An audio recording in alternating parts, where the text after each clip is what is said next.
My name is Georgina and this is Positive Movement. Subscribe for more mindset videos.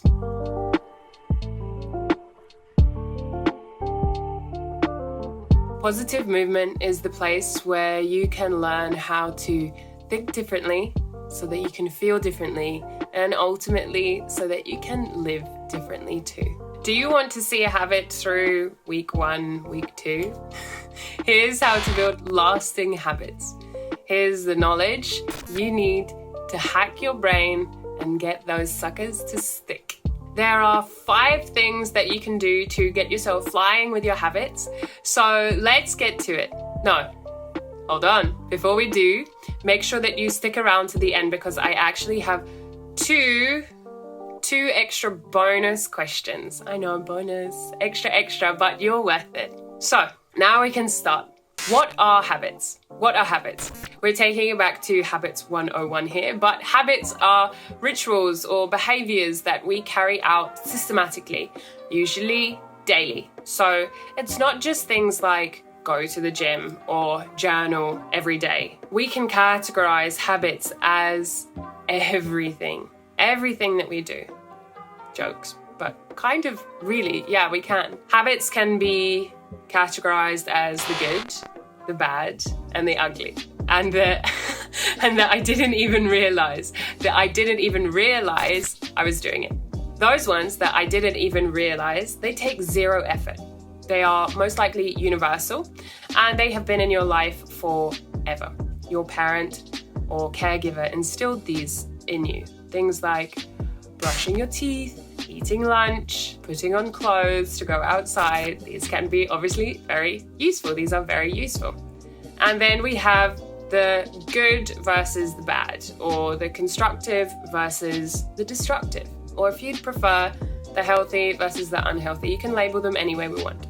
1, the good, we actively pursue with effort and we try to get them to stick.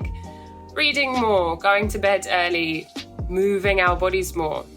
The other, the bad, let's say, seems to take so much less effort and stick really easily, like smoking, drinking, watching TV for hours. I tell you this, I'm going over this because I want you to know, I want you to realize that you do have the capacity for creating lasting habits. You have the capacity to create lasting habits already. You've already done it. You can do it. It's not impossible. It's within you. All you need is a little extra clarity, some knowledge and awareness so that you can start to optimize and utilize the good ones more often. The problem is not you.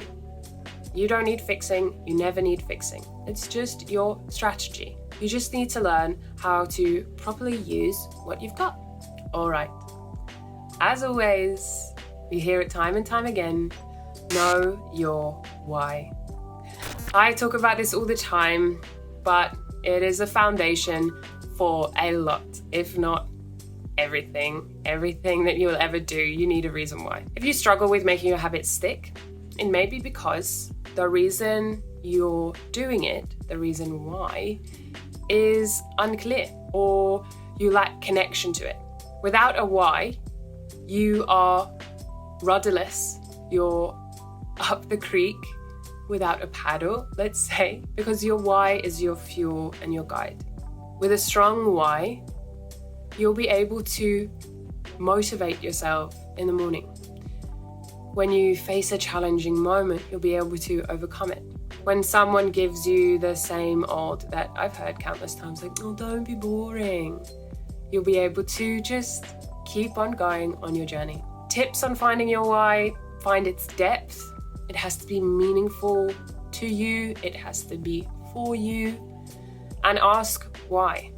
And then ask why of that why a few more times, and you should strike why gold. So once you have your foundation, your why, the next step, make it small. Make it small. We've all been there when that wave of discontent as you realize it's time to do the thing, do the habit, practice it. And why? Why does this happen when you actually really want to do it. You really want to move your body. You really want to, and know that you want to reach out to new clients because you want to grow your business or you want to learn that language. So why do we have this wave or this groan of like, oh God? Because the task seems overwhelming, time-consuming, and inconvenient. When a habit is new, we are working from our motivation. And motivation is fluid. It kind of comes and goes as it pleases and is determined by a lot of external factors. There are a lot of variables that go into play with our motivation, like the weather, how well you slept, the type of day you had, was your boss an arsehole to you, like someone pissed you off. Motivation can be fleeting. It's more about the short term, the here and now. What can I have now that's going to make me feel good? And where you want to be working from, whereas better in terms of habits is willpower. You need the willpower, that against all odds mentality.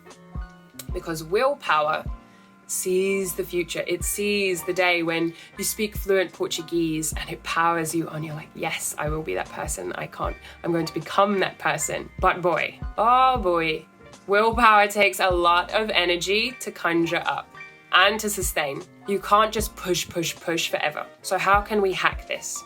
We make it small. If you're learning a language, pick a habit, whether it's like a class or whatever vocab practice, and literally make it tiny. If it sounds like a walk in the park, I'll practice 5 minutes every day, just 5 minutes a day. Maybe that sounds overwhelming, inconvenient. I don't think I can do that. Okay, make it smaller. I'm going to practice for 1 minute every day. I'm going to practice 1 word a day. And this is your base. You can always do more, but never less. So then, the perceived difficulty and energy that you need to put in and the inconvenience of the new task is pretty much eradicated. So then you can stay consistent. And you've heard, I'm sure, many times in your life, a little goes a long way. And we love the compound interest, right? It builds on itself. When you repeat a habit, your brain will start to automate it and it will become one of those I didn't even realize I was doing it habits. So let me know. I want to hear, what habit have you set your sights on? What's in the crosshairs? Let me know in the comments, share it with other people, because you never know, you might inspire someone. So sharing is caring, this is community, and your voice has value. So go ahead and let me know. Right, now you know what you're doing, it's time to schedule it. Schedule it. It's so simple, but you are much more likely to do the thing if you commit to when, where, how. Most of us, I'm going to say a lot of us, majority of us, can't create habits from a feminine energy, that more fluid, going on feelings. When I feel like it tomorrow, I'll do it. Like when I feel like it today. If you want consistency, you need to work from your masculine. You need to work from that organized place, gives you the structure, has a little bit more fire behind it. And there are 2 main ways that you can schedule your habit. Example 1, I will write 50 words of my book every day at 9:30 a.m. Or I will write 50 words of my book as soon as I have finished my breakfast. If you have a more traditional job, the time is going to work well because you pretty much know what you're doing every day at what time. If your schedule is a little more fluid, maybe you're a freelancer, a business owner, or whatever you're up to, there's just a lot of changes, then the activity-based schedule is going to work better for you, because whenever you have breakfast at whatever time that is, after that, that's when you do your habit. So you've laid the foundation, you've set it up, you've done it, congratulations. It's now time to celebrate yourself. You are way more likely to continue a habit if you have a good experience after it. I don't think I need to go very deep into the reasons why on that one. It just makes sense. It doesn't have to be extravagant. You don't need to be like, oh, I'm going to buy myself like a watch, or I'm going to buy myself this and this and this. It can be something as simple as ticking it off your to-do list. Oh, that is satisfying. I do love that nice tick off the to-do list. It could be telling someone, little humble brag, I did my Portuguese today, I had my my class or whatever. And also telling someone gives you added accountability, which is excellent. It could be that you listen to your favorite song after your habit and you just kind of let loose and feel good, right? Whatever it is, celebrate the fact that you did the damn thing. Look at yourself in the mirror, look at yourself dead in the eyes and say, well done. I am so proud of you. Just make it feel good. Celebrate the fact that you showed up, that you did the thing, that you put in the time, and that you're doing it. After this, let go of expectation. Let go. There are lots of numbers flying around about how long it takes to make a habit. 23 days, 90 days, 30 days. But do you know when a habit really becomes a habit? I'll tell you. Come closer, come closer, come closer, come closer, come closer. When it becomes a habit, that's when it's a habit. So just keep your focus, stay calm, celebrate yourself, but don't get ahead of yourself. Stay consistent, stay present. Be with the process. Don't be with when I get there, when I do this, when. You're doing it right now. To get cheesy, it's about the journey, not the destination. So it's a habit when it's a habit. Just let go of the expectations. And that's it. Oh no, wait. Bonus questions. Bonus. So, I don't often suggest defensive play to my clients. At Positive Movement, it's all about taking action, moving forwards, about taking steps towards what you want. But it doesn't mean that a little bit of defense can't be useful to you. So before you start your journey, ask yourself and prepare accordingly to these questions. First question, what is possibly going to stop me?